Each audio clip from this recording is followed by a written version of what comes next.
Amateur astronomer James Hugh Pruitt, who lived from 1886 to 1955, made a colossal mistake. He didn't realize that a blue moon was officially defined as the fourth full moon to appear in a season being defined as any time between a solstice and whatever the other thing's called. What's the other thing called? Equinox? Yeah, equinox. That's what it means. Fourth full moon in a season. James, he messed up. He wrote an article in Sky and Telescope magazine in 1946 declaring a blue moon to be the second full moon to appear in a calendar month.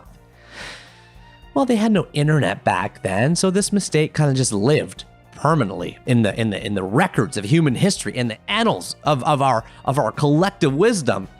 It was stamped into permanence even more in 1980 when it appeared, this incorrect definition, appeared on the popular radio show Stardate, and even in the 1986 board game Trivial Pursuit, where it was defined on the back of the little cue card, the Trivial Pursuit cue card. What I'm trying to say is now, today, 2020, guess what, guys? We got two definitions of blue moon.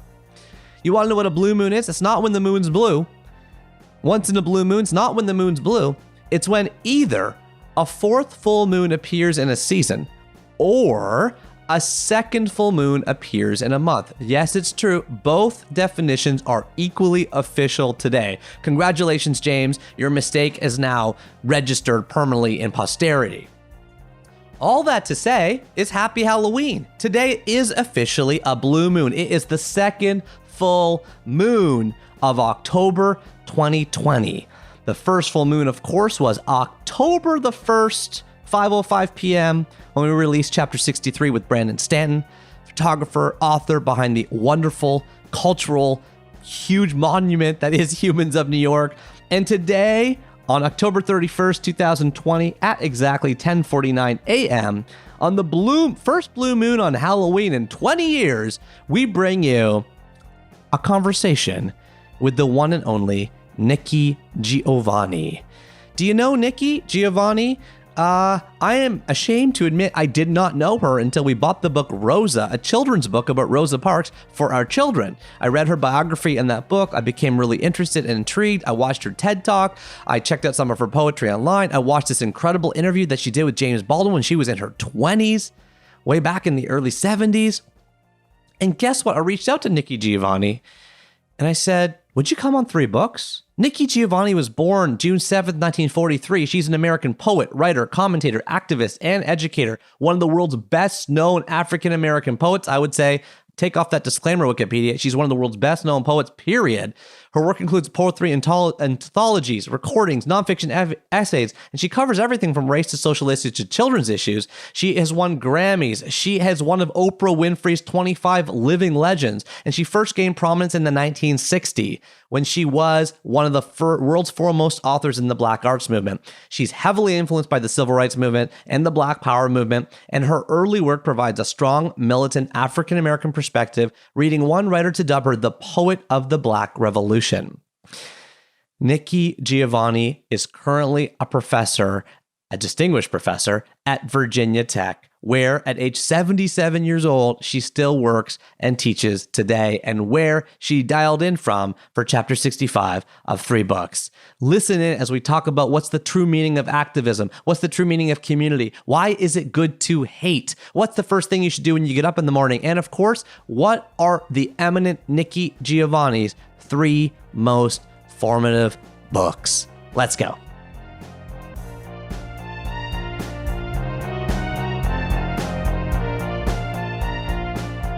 Okay, I just hit record. Hi, Nikki. Hi, Neil. How are you?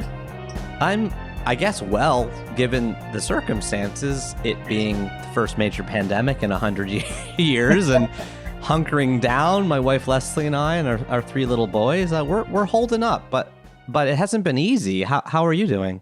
Oh, I'm doing fine. The dog is crazy, but other than that, I think that writers particularly don't mind being alone. Yeah. And I teach at Tech, and one of the prompts that I had my students write about is loneliness, and some of them are, and some of them say they are alone, and then some of them say, well, it's really nice, just the quiet is very nice, and I couldn't agree more. I agree with them.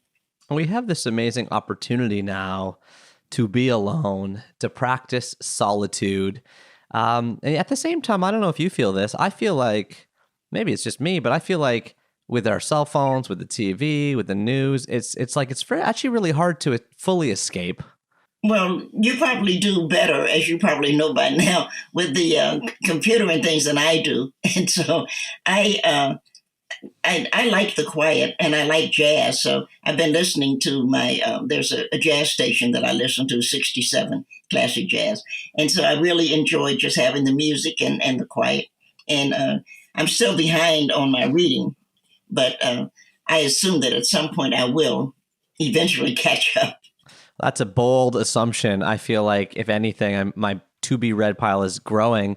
Back in chapter 29 of this podcast, we interviewed a guy by the name of Michael Harris who wrote a book called Solitude. And he believes that solitude, or the act of being alone and happy, contrasted with lonely, being alone and sad, he thinks that's a real big life skill that we've really forgotten how to practice. It sounds like with your jazz and with your books, you've figured it out. Any other advice on how we can be better at being alone? I try not to give advice on things like that, but I think the main thing right now is you get to know yourself, and you ought to. And as I say to my students all the time, when you wake up in the morning, the first thing you should do is look in the mirror and smile at yourself.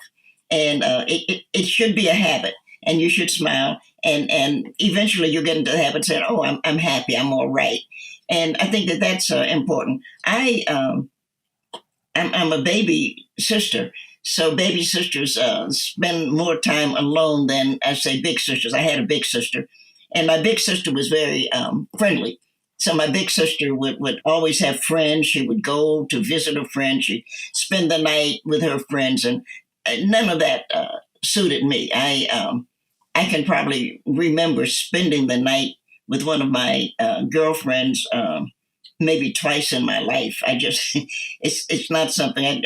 I was glad when she was gone. I had the room we shared a room. I had the room to myself, and I've never minded being alone. So that may be the difference there. There's probably other reasons.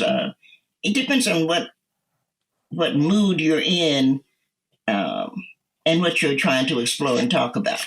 I guess that's what I'm trying to say. My parents had what I considered. Not trying to say, are saying very clearly. And I love the idea of the mirror check-in. I actually just picked this up myself a few weeks ago.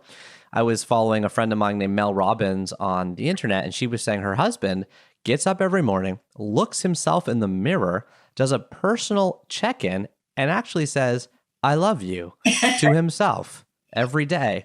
And I thought that was so profound, and I started doing it myself. It might sound strange, but I literally wake up in the morning. I don't know if it's a habit that will stick. I look myself in the mirror, like close, like 3 inches from the mirror, and I say, "I love you." And it is so interesting what happens. I actually feel almost a shiver inside my body. I think the first person you have to love is yourself. And I remind my students that the first person who reads your work is yourself. So once you get into the habit of knowing that you are you, and that's the most important thing, the rest of it will go and will make a lot more sense, I think.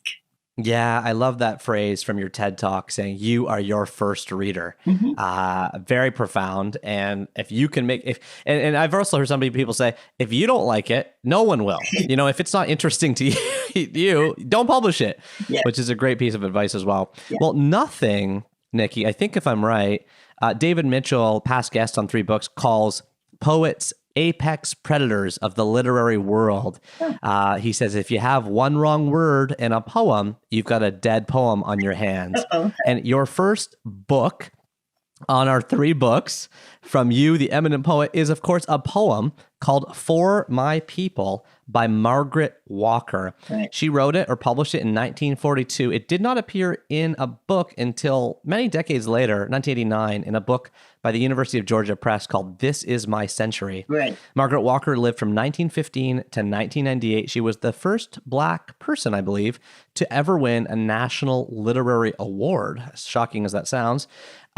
File this one under 811.54 in the Dewey Decimal System for 20th century poetry. And so I'm referring to the book, but of course you've picked the poem. So Nikki, tell us about your relationship with the poem For My People by Margaret Walker. And as you do, I would love to beg you to read it for us. It's a long poem, and I do love it. And I just thought, well, I was fortunate enough to meet Miss Walker, but I met her very late. I happened to be in Mississippi. Well, it didn't happen to be. Alice Walker, who is not kin to Margaret, wrote a book called The Third Life of Grange Copeland. And my son and I, and he was a little boy, I guess 3 or 4, and Thomas and I had been down in Barbados, and I had been reading the book. And you had to come through Atlanta. Well, you still do. Somebody said if you died and went to hell, you'd have to come through and get a stopover in Atlanta.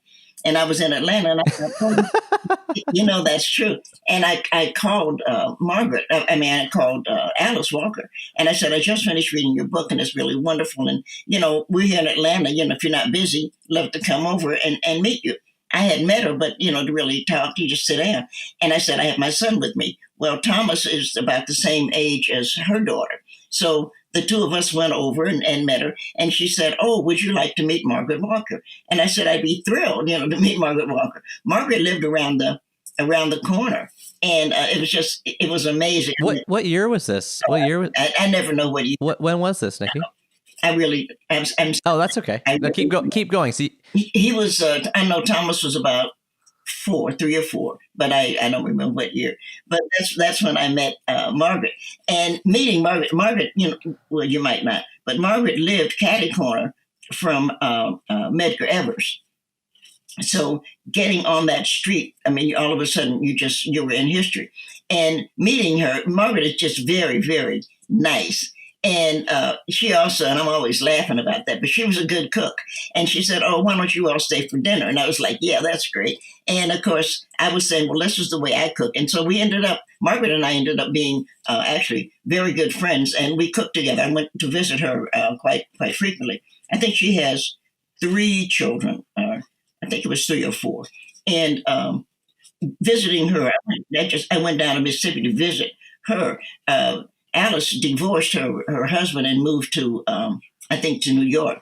And I don't see Alice I still don't. Alice is still with us. Of course, Margaret has passed. But to love this poem, for my people, everywhere singing slave songs repeatedly, their diriges, their ditties, and their blues and jubilees, praying their prayers nightly to an unknown God, bending their knees humbly to an unseen power.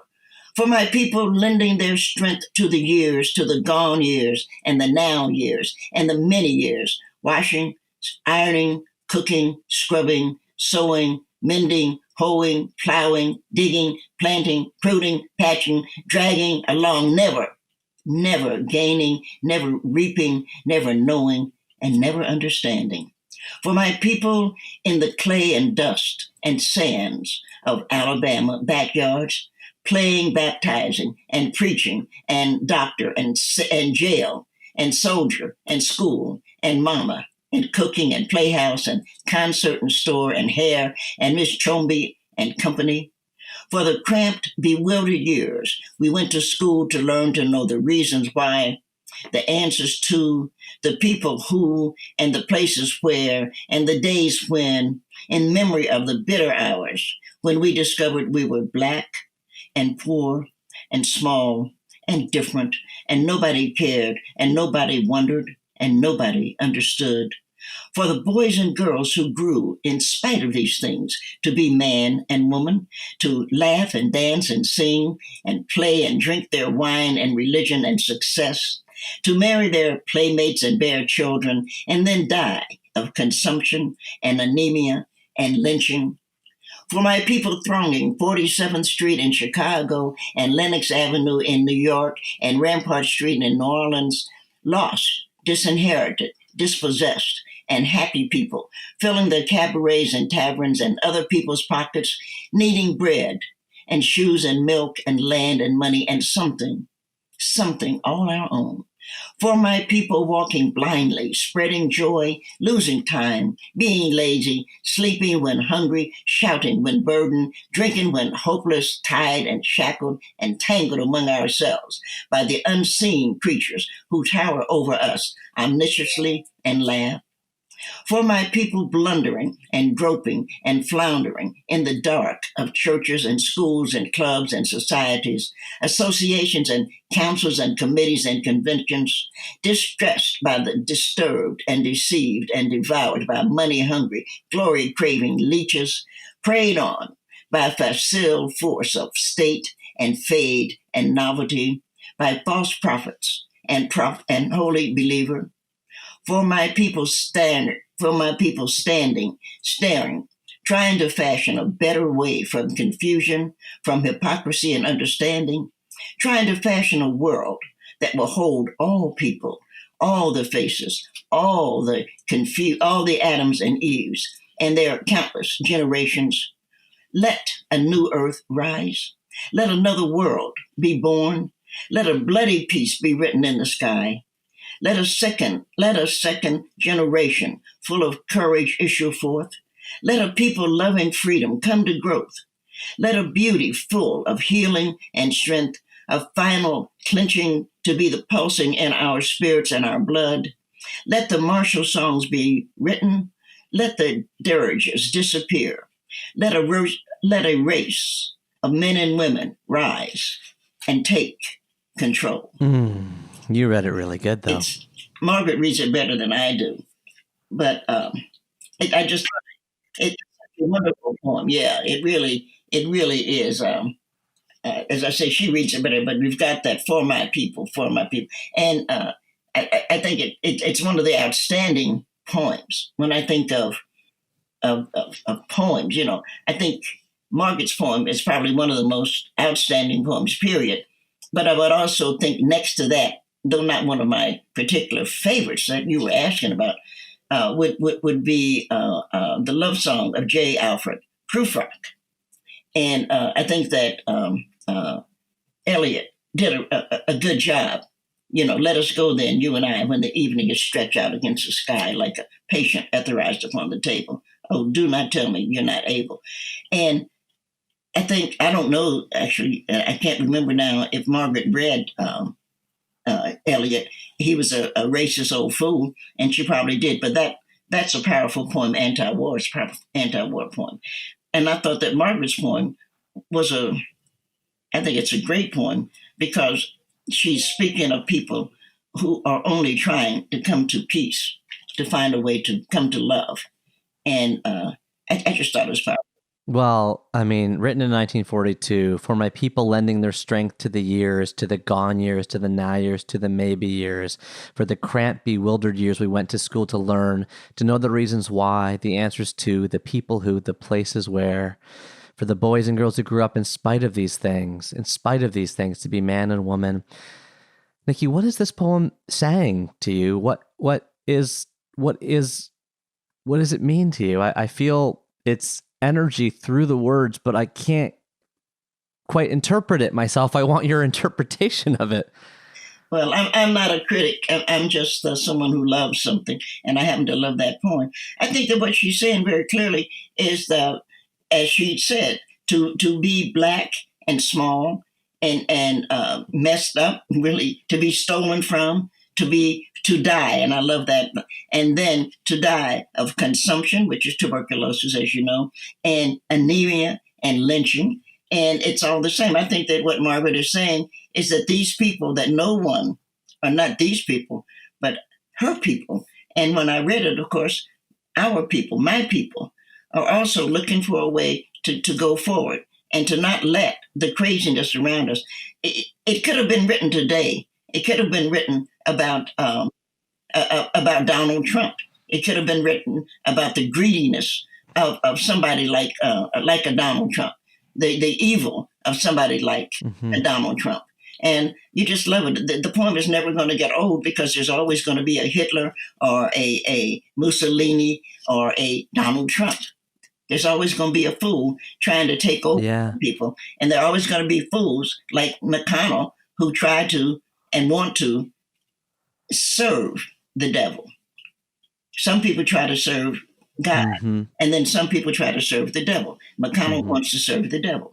You know, this is amazing. Your son was born in 1969, I believe, and I think you were probably early 70s here. You did the stopover through hell, I'm just joking, in Atlanta. You reach out to Alice Walker. She invites you over. You said it was a very historical neighborhood. I didn't catch the name of it.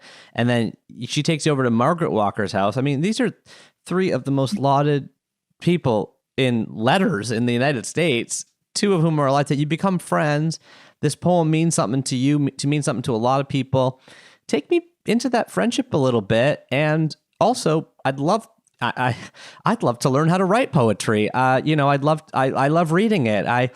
For those listening to this podcast, it's called Three Books. We have a lot of aspiring writers. Take me into the swirl of what creates good poems, or what type of energy you're tapping into when you're making art this beautiful and this precise and profound. I think that in Margaret's case, and I have a poem, not like it, but similar to that wish that things could get a lot better. I think that what you're doing is saying, this is what I want. And it's so basic, because what you want, it's almost biblical. We could do that. I'm sorry that we don't have for my people in what they call the graphic books, because I think that you'd love to see a Kadir Nelson illustrated, just to show the people. But mostly, we all do who deal with words. It's all we have. All we have are words. And I'm of another generation than Margaret, and probably very different from what I think in terms of what I look like. Margaret. And Margaret is a Martin Luther King's generation of Medgar Evers. She, as I said, she lived across the street. It's really cat-a-corner, their houses. And Margaret wanted to find a way to love. And I keep saying all the time, because it's true, I think the main thing that we all want to do is find a way, if we love ourselves and the people who love us. That was a part of my question with James Baldwin. If we know who we love, then we ought to know who we hate, because and I'm always quoting him, but it was not Einstein, that other one, Newton. It was Newton who said, for every action, there's an equal and opposite reaction. So we ought to know by now that you can't love unless you hate. And I'm very comfortable in hating a Donald Trump and a Mitch McConnell, because they're people who should be hated. They're terrible. They're evil people. They should be hated. I can't waste my love on loving people who lynched me, who are now trying to take away, just right now, who are trying to take away health care, who are putting people in, and that's so sad. You look at people here where I live, and you see the, what are those things, trailer homes, and you see signs out front that says Donald Trump.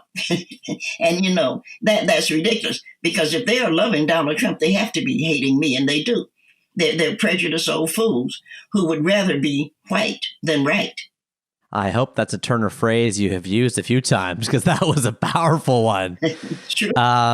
Rather be white than right. Keep going on that. So I want to. You're preaching nicely here. I want to keep it going. So what you're saying is, if you love, you must have the opposite hate. And you said you were talking to James Baldwin about this before we hit record. I was telling you, but I didn't say it to our listeners, that there's an incredible interview of you and James Baldwin on YouTube. It's like an hour long. I don't know how old it is. And it was just one of the topics you guys were debating on it. Jimmy and I that was quite lovely. Jimmy and I had a mutual friend. I didn't know Baldwin at that point, named Ellis Hazlett. And Ellis had a show called Soul. and he was NPR had it. And Ellis was one of the first shows that's going to be with black people. He's like a black Ed Sullivan. And he would come up. He had come up to my house just to talk to me because I don't know I don't know why, but Ellis came up to meet me and to say, I have this show that I'm doing, and what do you think? And I said, I think it's a great idea, and I think that you should host it. He said, no, I don't think I should host it. He said, I don't think I can be the one because I don't think anybody will talk to me, and I'm not good at it. Ellis was also gay, which is not a problem here. And I said, Ellis, you're the only one who loves it. But he said, no, I think I should find somebody. I said, well, call me when you do. And he had Alvin Poussant, who was a Harvard professor. And he had Alvin Poussant to be the first couple of hosts. But Alvin was not terrible, but that's not Alice. Alvin was not that kind of, he was an academic. And it wasn't working. So Ellis came back up, and I say back up because I lived on Amsterdam Avenue then, and said, I don't think it's working. I said, I can tell you for a fact it's not working. And since you love this show, you should do it. And he said, I'll mess up. And I said, well, the show's already messed up, Ellis, so why don't you do it, and we'll see how it works. But he did because he was a show business person, and he had a really good friend who passed recently, Novella Nelson. And Novella said to Ellis, now what you have to do is we have to make sure that the people on your show, we're talking about black people, that they're not just going to come on your show, with some jeans on or something, that they're going to be dressed, that they're going to have their face made up, they're going to have their hair. And you have to put all of this in, which he did. So you'll notice that Soul was the first show that had black people who dressed, who did what you do on a show. And of course, Ellis loved, he's a show business person. So he started asking people. I remember he wanted very much, because he's so important, to ask Muhammad Ali to be on the show. He said, I really want to interview Muhammad Ali, but he'll never talk to me. And I'm talking to Ellis now about once a week. I said, oh, that's why when he talked to me. And he said, well, I said, no. You're on television. He's not asking you to go to bed. He's just you're going to talk to him. And so he asked him, and of course, Ali did it. And you'll see me because I knew Ali. We weren't close, but I knew him. And then he wanted, of course, Louis Farrakhan, and he did. And he wanted James, he wanted Amamu Baraka, and he did because Ellis knew the poetry and he could talk to people and he was excited about it. And of course, every day you could tell on Sunday, you knew where everybody was. They were looking at Soul. So when we got through that first year, Ellis came back up to the house, to my apartment, and he said, I really owe you, you've done so much. I don't have any credit on that, and I'm not looking for it. But he said, I really owe you something. So what would you like? And I think because everybody knows I'm a foodie, that he was thinking, she'll want me to take her to one of the great restaurants in New York. And I said, I would love to talk to James Baldwin, but I don't know him. I don't know any way to do it. He said, well, I know Jimmy. And so I said, well, anyway, any way you can get that done, I would love to do it. He said, I'll call him and see. So he did. A couple of weeks later, he called and he said, Baldwin would be delighted to talk to you. He said, Jimmy, he knew him as Jimmy, would be delighted to talk to you, but he doesn't have time to come to New York. He doesn't have time to come to the United States, actually, because he's working on some things. And I said, I'm really sorry. And he said, but he said, would you mind coming to London? I said, I would swim to London to talk to James Baldwin. And so we laughed, but we agreed that we would meet in London. And if you ever see the show, you'll see how it was filmed. It's so different from American shows because both Jimmy and I talk with our hands. And it was wonderful. We ended up with a 2-hour show. It was really just great. But one of the things that Baldwin was trying to explain to me, and it's what he tries to explain in his books to some degree, and I say me, I'm just talking about as a woman. He said, you don't understand the men and what they go through. And I said, yeah, I do. The men lie. They come home and they lie. They lie to me because I remember my father. They lie. They come home and they're upset. And they're upset about the way the world treats them. And so they hit their wives or they scream at their children.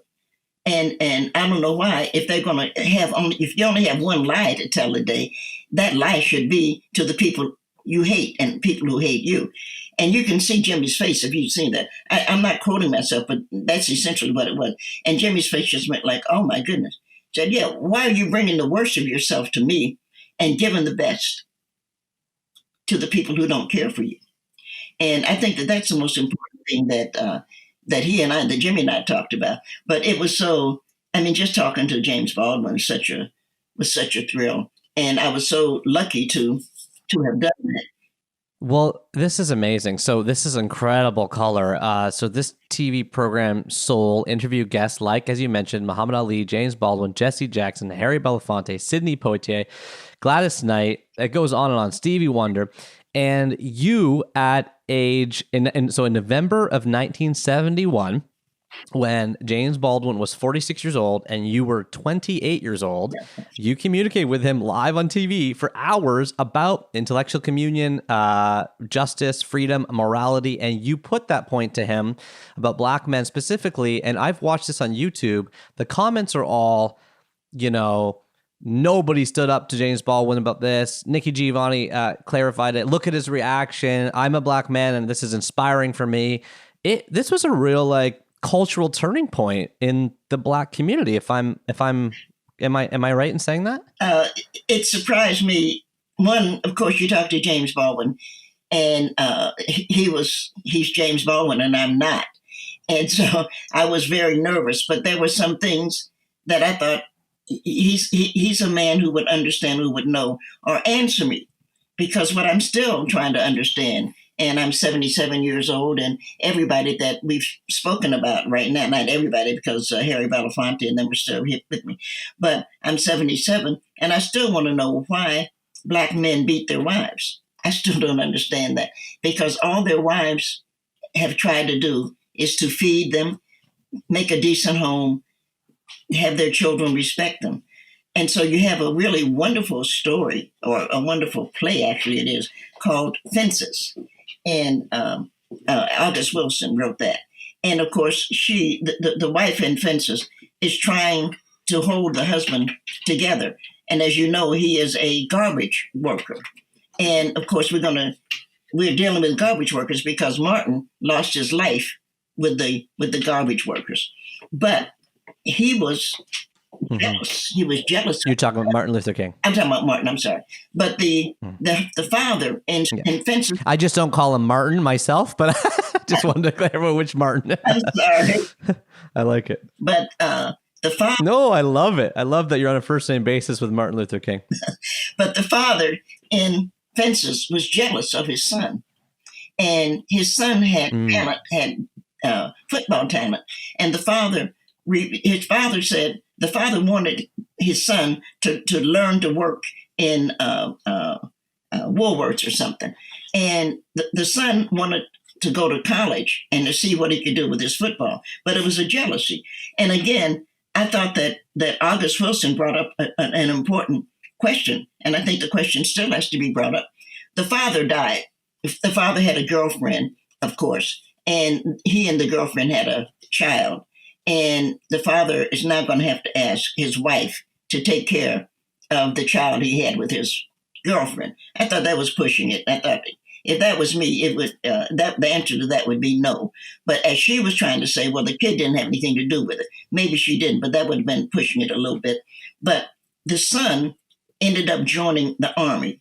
So the father died. This is I don't mean to be long, but the father died, and the son came home to be with his mother. And his son said, I'm not going to his funeral. And the mother slapped him and said, he's your father, you have to go. And I thought, I'm not going to do that either. The son had every right to be upset, and that would understate it, with his father for ruining his life because of jealousy. The son had no reason to, as everybody, you should learn to forgive. I think forgiveness is way overblown. I think you should learn to hate.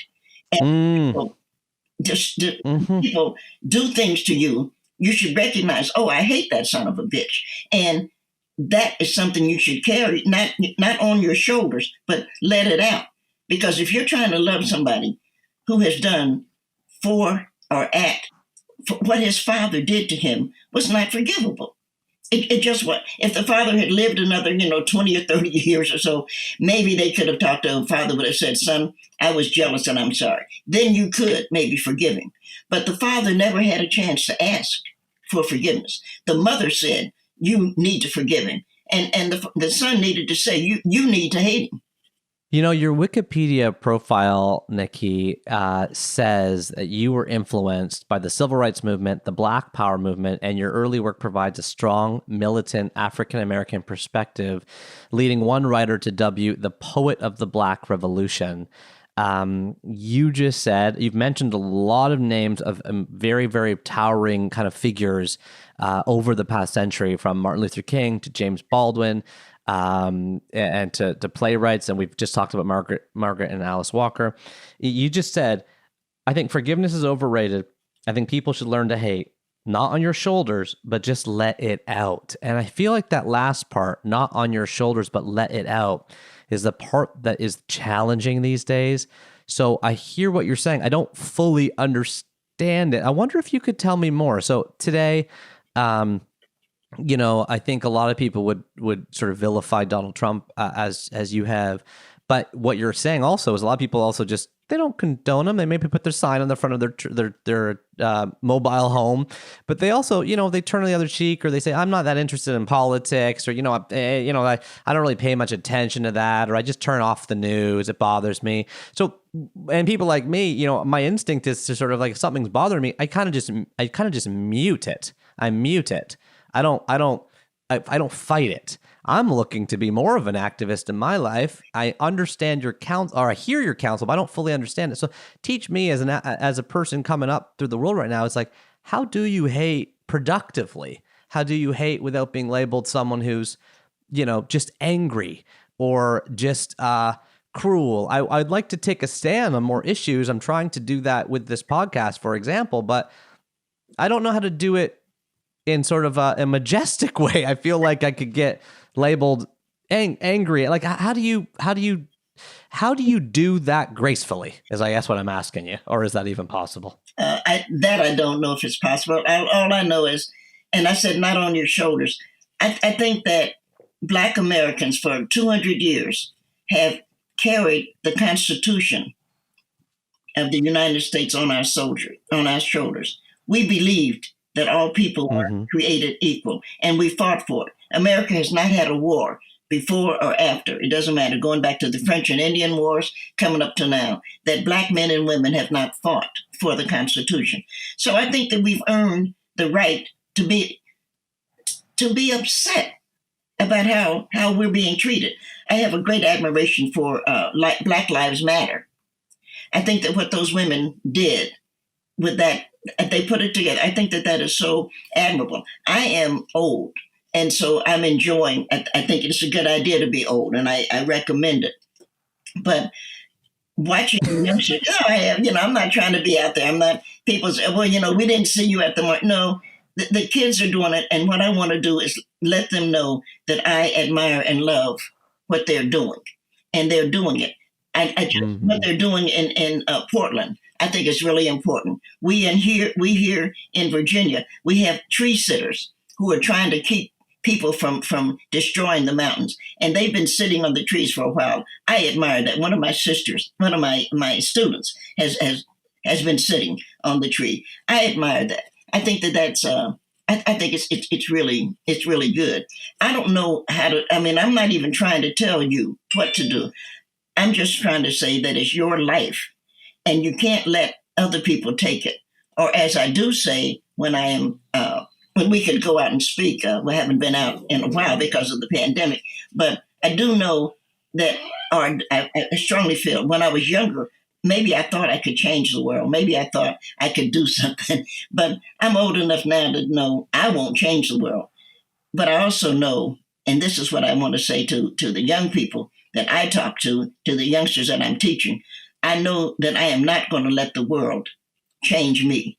So when you said you discouraged, I'm not going to let the world somehow think that it's all right. And I'm going to vote. Starbucks opens at 5:30. in the morning, and the polls open at 6. I will be at Starbucks for my coffee because I do that every day at 5:30, and I will go to the polling place. I don't know if there's going to be a long line, it really doesn't matter, but I have my coffee, and I will be in line until I can vote. Because there was a woman named Fannie Lou Hamer who is just one of the greatest women, period, in the world. And she had an argument, as you may recall, with Lyndon Johnson in that's a date I know, one of the few dates I know, 1964, after Jack Kennedy was killed and Lyndon Johnson became president. And now they're in Atlantic City. And Mrs. Hamer put together, went out in Mississippi, so you can imagine what this like, and put together the Mississippi Freedom Democratic Party. And they put together enough money to rent a bus. So you can imagine what that took for sharecroppers in places like Money, Mississippi, and smaller places to put together enough money to be able to rent a bus. And they had a bus driver, they could drive it, and they drove to Atlantic City. And they demanded to be seated at the Democratic Convention as the representatives of Mississippi. And Lyndon Johnson, who was a good politician, and I don't know any of the rest of them, not here to argue Lyndon, but he was trying to find a way to make it all right.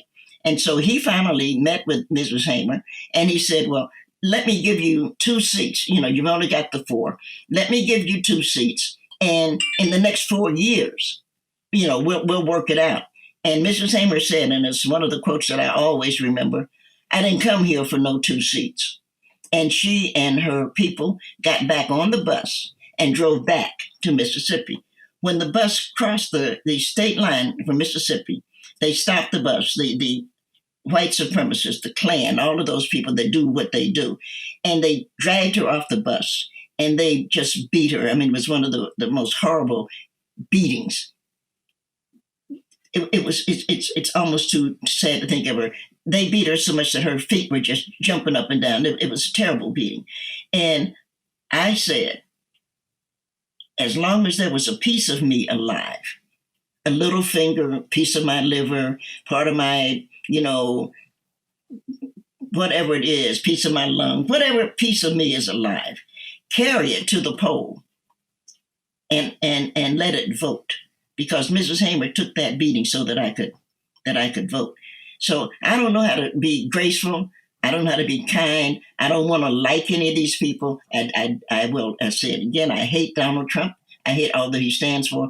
I am going to vote. If any part of me is alive, I'm going to vote. And that I'm going to do. I don't have to be I don't have to be nice. I don't have to like anybody, but I will vote. She paid a horrible price. I love it. I love it. What a powerful story I know nothing of, and I'm going to research this a bit later, and I'll put it in the show notes so people can read up on it. And if there's any part of me alive, I love that. I will vote. That strong female character, protagonist story perfectly transitions, Nikki, to your second book, which indeed is Mrs. Frisbee and the Rats of Nim by Robert C. O'Brien. I am holding that young adult book in my hands right now for ages 8 to 12, published by Aladdin, division of Simon and Schuster. In 1971, there is a big gold emblem on the cover. It is the winner of the Newbery Award for Children's Literature. There's a drawing of a mouse, presumably Mrs. Frisbee, with a purple cape standing on the root of a tree with a few rats poking their heads out from below, an owl poking out from a hole, a crow flying above, a vividly painted portrait. And on the back it says, Mrs. Frisbee, a widowed mouse with 4 small children, must move her family to their summer quarters immediately, or face almost certain death. But her youngest son, Timothy, lies ill with pneumonia, and he must not be moved. Fortunately, she encounters the rats of Nim, and it's Nimh, an extraordinary breed of highly intelligent creatures who come up with the brilliant solution to her dilemma. This book was turned into the famous movie, The Secret of Nim, which of course was changed because they did not want to upset the Frisbee company by calling the movie Mrs. Frisbee. I've read that out this morning. So Nikki, tell us about your relationship with Mrs. Frisbee and the Rats of Nim by Robert C. O'Brien. I fell in love with that so long ago, and there are many, many different illustrations. Little Timothy, and that's where you're going to start, is sick, and Mrs. Frisbee is alone. She does not know what happened to Mr. Frisbee, and that's important. As a Black woman, as part of a Black culture, we lost people. People went to work, or people went to, let's say, what is that blues song? Put on your red dress, baby, because we're going out tonight. And he took us out. We went to dance so that we could have some fun, some way of saying it's all right. And he drops us off. And on the way home, he gets lynched. And we don't know. We never see him again. So Mrs. Frisbee, that's what I'm saying. It's like any other Who's the him? Who's the him? You're talking you're talking that this happened to you? The him hanging from a tree, the him being stretched out and burned, the him that a bunch of white people thought it was funny to kill, that him. We didn't know that. Right now, it's the him that gets 16 bullets in his back. It's the him that a policeman puts on his neck, puts his knee on his neck while he's playing with his penis. Because if he's not masturbating, I don't know what he's doing with his hand in his pocket, trying to kill that man, and it must have made him feel really good. It's that him. It's the him we don't see again.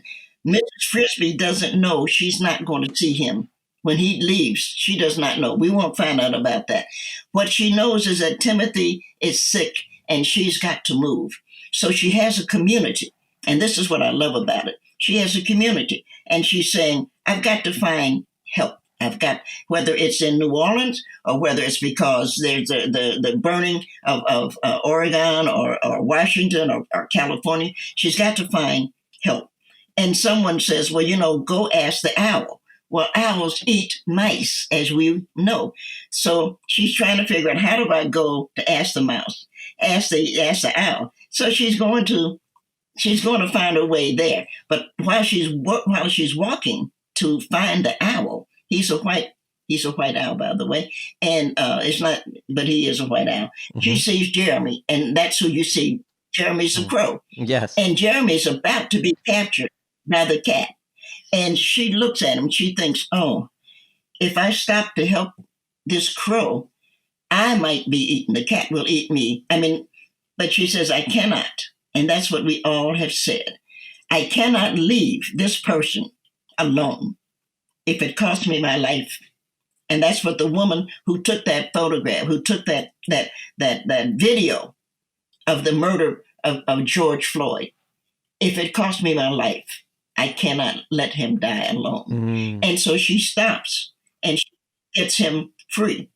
And he says, oh, well, come on, get on my back. And he flies her home. It's not a complicated story. She's going to meet other people, and it's going to work. But finally, it's going to come to the rats. Now, I'm a Star Trek fan, and anybody who's a Star Trek fan knows how brilliant Mr. Spock is. And Spock will never leave Jim. He's going to always do what he can he's a friend of Jim, and he loves Jim, and they're always going to work on that. And so now the owl says, you need to talk to the rats. And she says, rats don't like mice. And he says, I think that they will like you. I think if you go and tell them who you are. And so the rats do. The rats said, oh, we owe your husband, because the reason the rats were able to get out of the institution, they were both in institutions being trained, actually. And so if it hadn't been... NIM is the name of the institution, yeah. Yeah, and if he hadn't been able to do that, and they're still looking for it. And so the rats say, of course, we can help you, but here's the problem. The problem is the cat. And we have a solution to make the cat go to sleep. But the cat will smell us. We're too big. We need you to do it. And they thought she knew, though, how she was supposed to know. But they said, it's how Mr. Frisbee died. It's what happened. with Mr. Frisbee. So she's halfway through with these 4 children before she knows what has happened to her husband. But she knows that her husband is a good man. And she goes in, of course, to help put the cat to sleep. And one of the boys, one of the children of the farmer, sees her, catches her, and thinks, "Oh, look, I've got a mouse." And he puts her in a bird cage. And so there she's going to overhear their plans. And in overhearing their plans, it's going to save the rats, because the rats have been trying to make their way into another world. They are trying to make another. I'm a Star Trek fan. It's so wonderful when you sit there looking at Star Trek and they're going Star Trek, space. It's so wonderful. And they're looking at a new planet. And so they're going to have to go. But as they do know, because we do know people, we do know the kind of people they are. They know that the NIM people are trying to find the mice, or not the mice, excuse me, but the rats. And so the rats are getting out now. They've helped Mrs. Frisbee, but a couple of the rats know. One of the rats particularly is a very brave rat, and he knows if they don't find some bodies, they will continue looking. So they're going to have to find a couple of dead rats. And he goes back. He makes me cry. He goes back in to save his people, for his people. Mm-hmm. Because when they find his body and the body of his friends, they'll know, oh, we found him. We won't look anymore. And Mrs. Frisbee, of course, has been saved because they moved the rock. And when Timothy is better, they'll be able to move to their summer home. It's a beautiful book. I did not see, and don't want to see the movie, because there's nothing like Disney or whoever did it to mess up a good story. I learned that a long time ago. So I totally agree with you. I try to not ever see a movie. I enjoyed, you didn't ask, but my favorite movie is The Godfather 1 and 2. And I recently looked at The Godfather 3, having learned, as I do more, about the Catholic Church, because that's really what 3 is all about. And it was really interesting. I understand they're going to redo some of 3 because they don't like it. They don't think that it's, and they're probably right, to have Michael's daughter to be shot. I just thought that was pushing it a little bit. And the church has to answer. I am not Catholic, but the church has to answer for some things. And so it may be that they're going to change it. I will go to see that. I don't like movies because I grew up in segregation. And in segregation, you had to treat movies were like buses. You paid in the front, and then you had to walk around the back, and then you had to walk up all of these stairs, and you were sitting essentially in the attic to watch a movie. And I must have gone to 1 or 2, but I hate movies. Well, that's one thing we don't talk about much with books, is that they go at your pace, not the pace that you're watching them. And I agree with you about the movies. One of our values on 3 Books is no movie covers. And some people sometimes say, hey, Neil, that's judgmental, or that's hating on it. I say, no, there's nothing worse than a movie cover being slapped on your favorite book to just completely not only transmogrify the book itself. Now you picture Daniel Radcliffe instead of Harry Potter, I agree with you fully. And then this story, incredible, a single mom of 4 kids goes through perilous journey to save her children, encountering all these people along the way. It's an incredible story. I started reading with my child who loved it, and he's 6. And then because I wanted to finish it before we spoke, I finished it last night. I was just enthralled by it. I could not put it down. Mrs. Frisbee and the Rats of Nim. Right. And then can you just take me a little bit into that story you started about movies and segregation? So you don't like seeing movies in theaters because you grew up in segregation. When you went to movies, you bought a ticket at the front, you had to go in the back, you sat up in the attic. You've seen a lot of things change from sort of the Jim Crow laws or the segregation laws to today. Can you tell me from your perspective, because you've seen a lot of change, where are we now and what needs to be done today? Well, where we are is that I think at some point, Black and brown people, and maybe yellow people, I'm not as good with the history of the Asians and the Asian community. But I think the Black and brown people have finally understood that to be a white supremacist is to be a coward. And I think that's the one thing that Donald Trump has taught the world, that that's just a cowardly position. So it was good. That was what was good to know. And I think that's why you saw white youngsters walking and marching with the black people on the death of George Floyd, among other people. There's been a lot of deaths like that. But I think one of the things that you saw was that everybody began to realize white supremacy is not about supremacy. It's about cowardness. It's about being afraid, because there's nothing about sitting next to me that is scary. First of all, I'm not friendly. So you can sit next to me all the time and I won't talk to you. When I used to fly, I haven't flown now because of the pandemic, but I flew at one point, and I always pride myself on it. I flew from New York to Accra, Ghana, without moving. And that also meant I didn't talk to anybody. I'm not friendly. So what would make you think that you are showing your supremacy by putting up a sign that says white only? What makes that? What makes you better?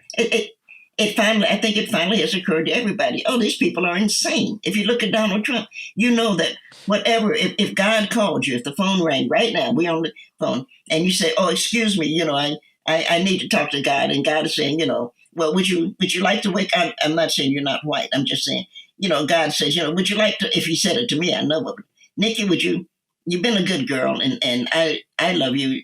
Would you like to wake up white? I just want to do you a favor. I'd have to tell God, no, thanks. I appreciate it. I know he means well, but no, I don't want to wake up. Who wants to be Donald Trump? Who wants to be that? And I think that enough young white people are beginning to understand. I don't want to be white. I don't want to be that. You're 77 years old. You've seen a lot of change in the 77 years. Flash forward 77 years in the future, what are the biggest steps needed? So you've pointed out that the realization that white supremacy is a cowardice act has really been a sign of progress. What's next? Where do you sit on, for example, things like reparations? Or, I'm trying to learn from you. I'm an Indian guy. I live in Canada. The issues around race, especially in the US, but really globally, are so present right now. What do you see as the way of hope? What is the best way? What do you see happening in the coming decades that would give you peace and happiness and be a sort of the culmination of the work of you and your peers that you've been doing for decades? When I talk about hate, that doesn't mean that I'm not at peace. I'm actually quite at peace. And we started this conversation talking about loneliness, and I said I'm quite content with myself. So I don't want you to think, and I don't think it's true. I think it's true of black. I don't think that we're not afraid, and I don't think that we're sad or anything like that. I think we used to hope for the world. I'm not sure that we have a whole lot of hope. I know that it's time for white people to step up. And McConnell, Mitch McConnell and them are going to have to do their fair share, and I doubt that they will. But McConnell is old, so, all things being equal, maybe he will, I guess if God called me and he said, what would you like, Nick? I said, well, take McConnell and Trump just to get them out of the way. And Pence is no thing, but at least I don't have to hear Pence. But you said, what are we trying to do? We would like to make a world where people left people alone. I'm always amazed that men have an opinion about abortion when there has never been a pregnant man. So this is none of you cause pregnancies. You don't have them. So this is something that women need to deal with. I know that having gone through, as we all have, these 200 or 300 years of being black and being segregated against and being tried to make us feel small and crazy, as Margaret Walker says. Well, then what we're doing is we're saying we're just, that will not interest us anymore. That must change.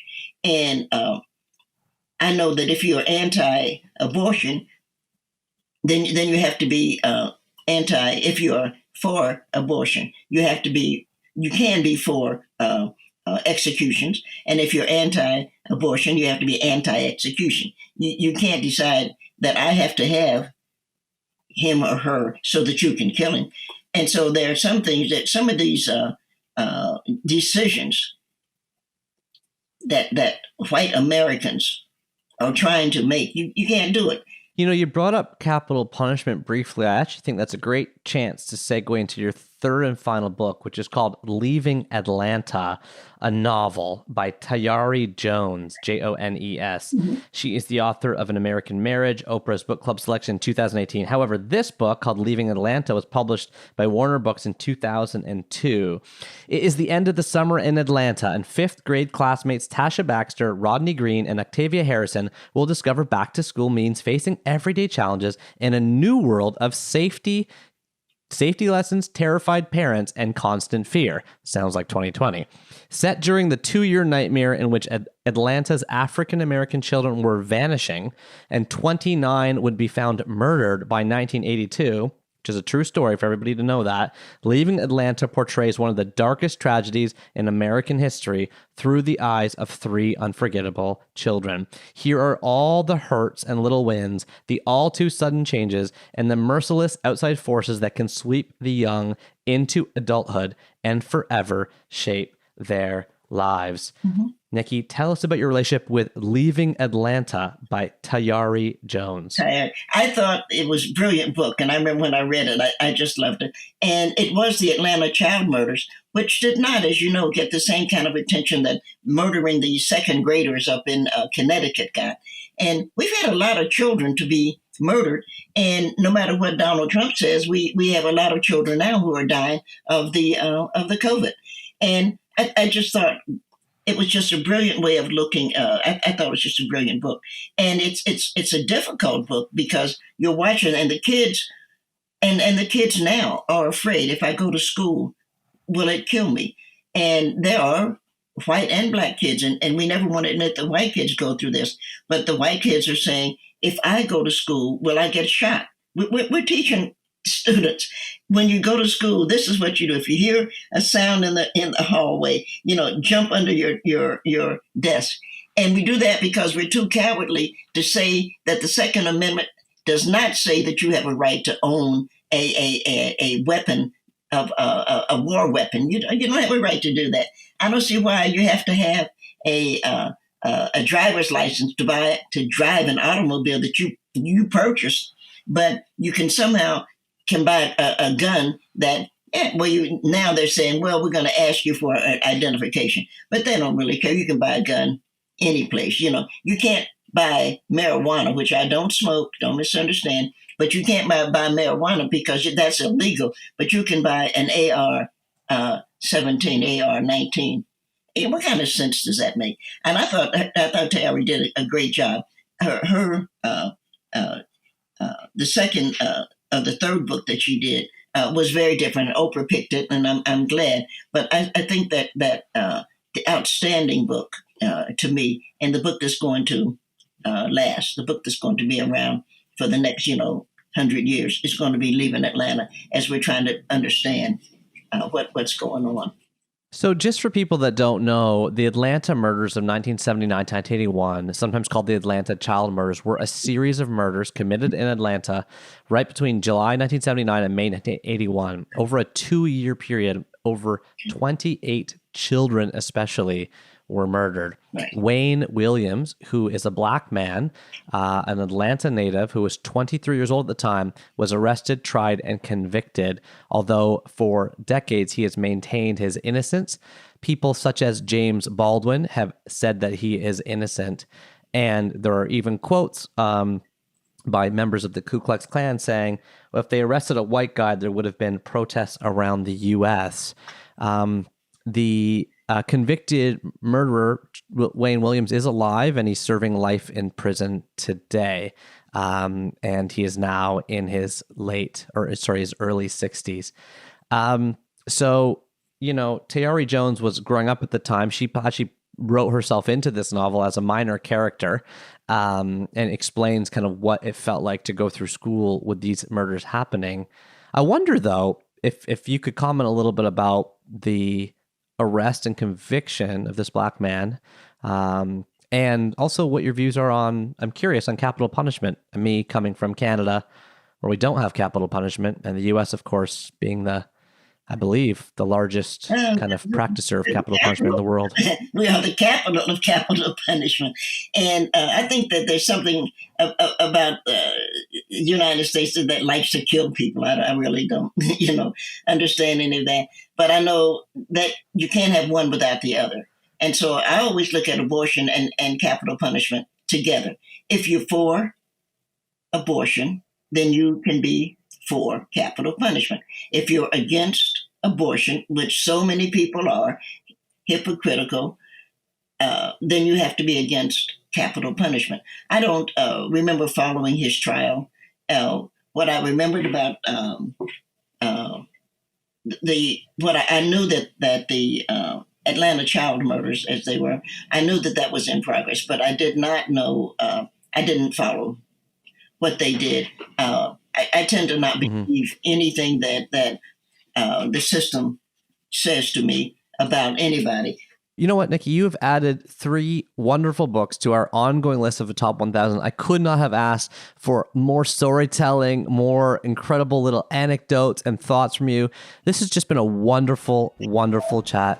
Nikki Giovanni, thank you so much for gracing us with your time and for coming on 3 books. No, it's definitely my pleasure, and I really love Toronto, by the way, and good for Canada, and I hope we learned something from it.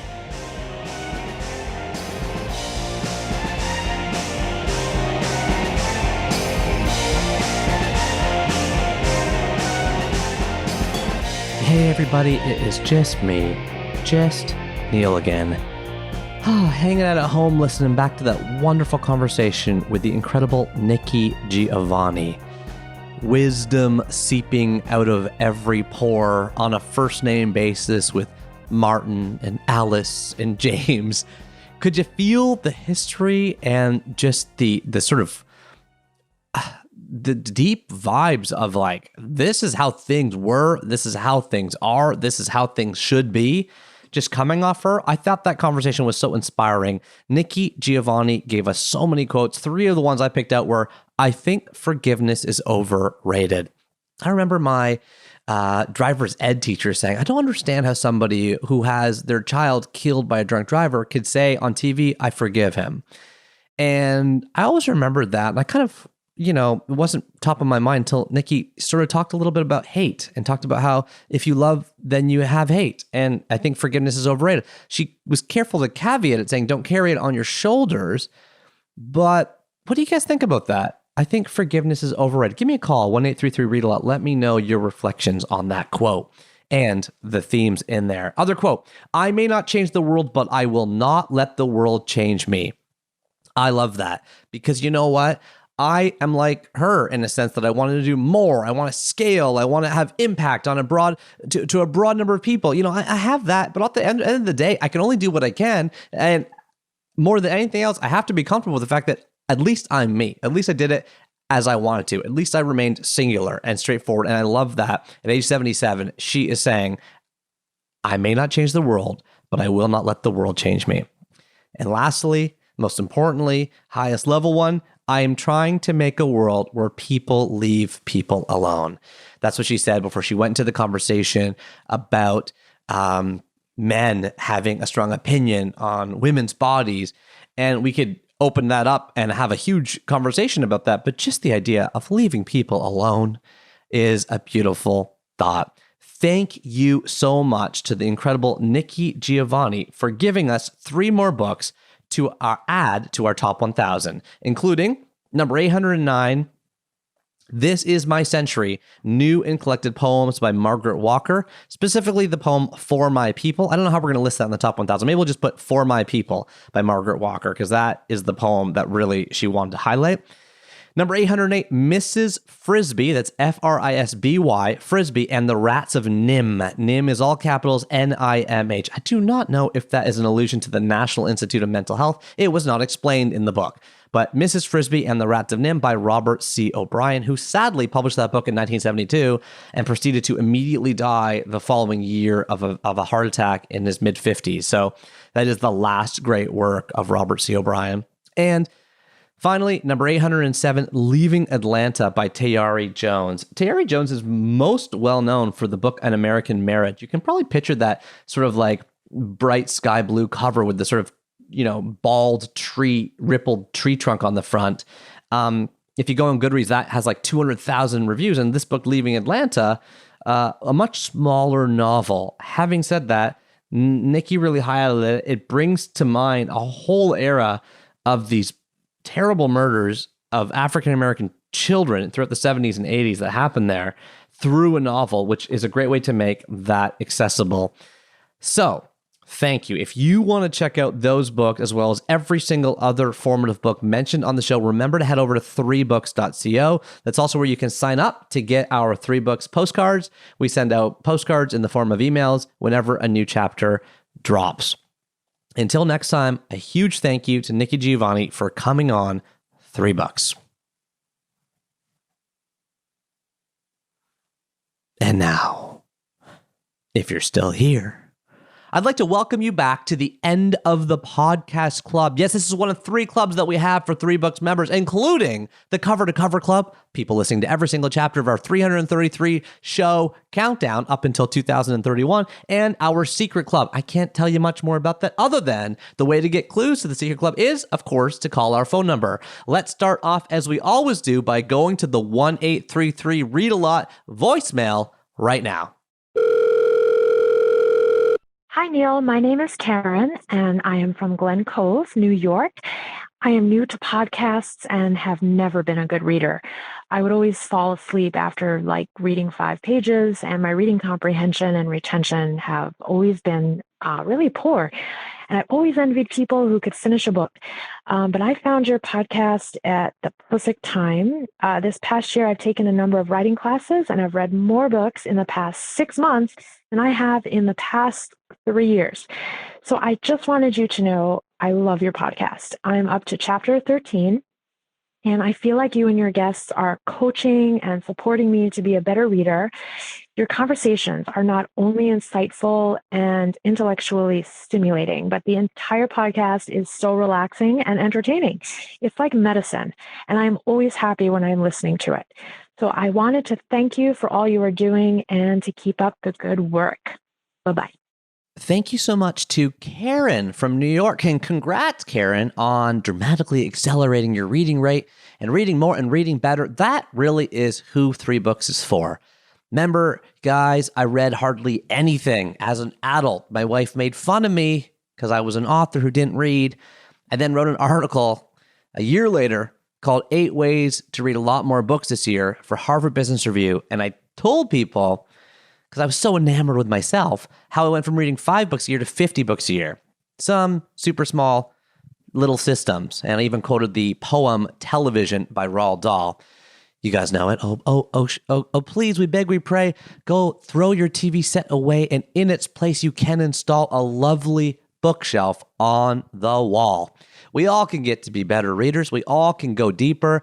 This podcast comes from a place like you, Karen, I hope, of humility around our reading comprehension, our reading skills, what we read, how complicated it is, where it takes us, but we can always get better. And I love calls like yours because it reminds me why I'm doing this whole thing. Okay, cool. Now let's head over to our letter of the chapter. Okay, this chapter's letter comes from Lindsay Fowler. Good morning, Mr. Pasricha. I had the opportunity to listen to you speak in 2015 at the Greater Edmonton Teachers Convention. You inspired me to recognize and be grateful for all the wonderful things in my life. My new perspective has helped me live a happier and more fulfilling life. Thank you. Ever since 2015, I have used your books to start off the school year with my students. As literacy lead in our kindergarten to grade 9 school, I have the privilege to suggest books as our whole school focus. With the pandemic, we thought that Your Awesome is Everywhere for the younger students and the Book of Awesome for the older students would help to decrease anxiety and shift their perspective by showing more gratitude. The impact of your books has far exceeded our expectations. Your books are displayed in every classroom and often used throughout the day. I hear my grade 5 students sporadically express that something is awesome. I know they are looking at the world in a more positive way. read-in week for us is the week of October 5th to 9th. It is going to look very different for us this year. Because of all our new restrictions and protocols, we are unable to invite guests into our school, and instead, we are virtually including people from outside our school. I was hoping you would send a short video to our students to start off the week. I know hearing from you would bring our students hope in such difficult times. I have attached the picture of when I first met you. My students thought it was so cool that I had the opportunity to meet you in person. Smiley face. Thank you for even taking into consideration our request and continuing to inspire us every day. Sincerely, Lindsay Fowler, the literacy lead and grade 5 teacher at Corpus Christi Elementary Junior High School in Edmonton, Alberta, Canada. Thank you so much, Lindsay. As with all letters or voicemails read or listened to on the show, just drop me a line. I will mail you a book. And to make everyone wondering, yes, of course, I sent Lindsay a video. That would be pretty shameful if I just read a letter where she begged me for a video and I was like, well, I didn't have time for that. Now, of course, I sent her a video, and I think it's just wonderful when we can promote positive thinking. Because you know what, guys? The news, media, the social media, the orientation of these for-profit companies is based on sucking eyeballs and attention to feed us ads. You guys remember, we've talked about it before. Remember our conversation with Ryan Holiday and others. We got to be really intentional now. We have to use our own brains now. We have to do what we want to do now. Books are one of the few places that don't have ads. This podcast is one of the few places that don't have ads. And just be intentional on how we start focusing our day on the positive. Thank you so much to Lindsay for that letter. Okay, and now it is time for the word of the chapter. And for this chapter's word, let's head back to Nikki. Margaret lived catty corner from Medgar Evers. Yes, indeed, it is catty corner. CATTY-CORNER. Catty corner. The definition is the less common spelling of kitty corner, which is KITTYCORNER. Kitty corner, catty corner. But wait, guys. What's the origin of this word? By the way, side note, even the dictionary lady herself, or the dictionary man, or the dictionary them, over on Merriam-Webster, listen to this, guys. Kitty corner. Catty corner. Kitty corner. Catty corner. Even the dictionary lady or man themselves give both verbal definitions. Kitty corner, catty corner. I've only ever heard kitty corner, but of course, Nikki said catty corner. What is up with this weird phrase anyway? According to the blog gingersoftware.com, which is a wonderful blog all about ginger software. I'm just joking. I have no idea. I just kept Googling until I found something. Here it is. The term kitty corner has nothing to do with cats. Instead, it stems from the expression cater corner, which is derived from quatre, the French word for four. Quatre, of course, is the French word for four. Quatre. The term was used to describe the way the dots are placed on a dice. I think that should be die. The dots are placed on a dice positioned at number 4, where the dots, as you know from rolling die or dice in Monopoly or whatever, diagonally from one another. So the term kitty corner / catty corner has nothing to do with cats at all. It's from cater corner, which is from quatre corner, which is the French word for 4, because of how the dots sit on a dice, or really a die. If I did not confuse you, every time anyone ever says kitty corner or catty corner from now on, picture a die, picture the 4 dots. That is your word of the chapter. Phew. Oh, that was a good one. I love the origins like that. Nothing to do with cats, of course. It's from a die. Die. I want to figure out the origin of that thing one day. Guys, listen. It has been a slice. It has been a treat, a pleasure. As always, just it's just like paradise for me, getting to have these conversations with some of the world's most interesting and inspiring people. Nikki Giovanni, thank you for being on 3 Books. And for all of you listening, remember that you are what you eat, and you very much are what you read. Keep turning that page, and I'll talk to you soon. Take care, everybody.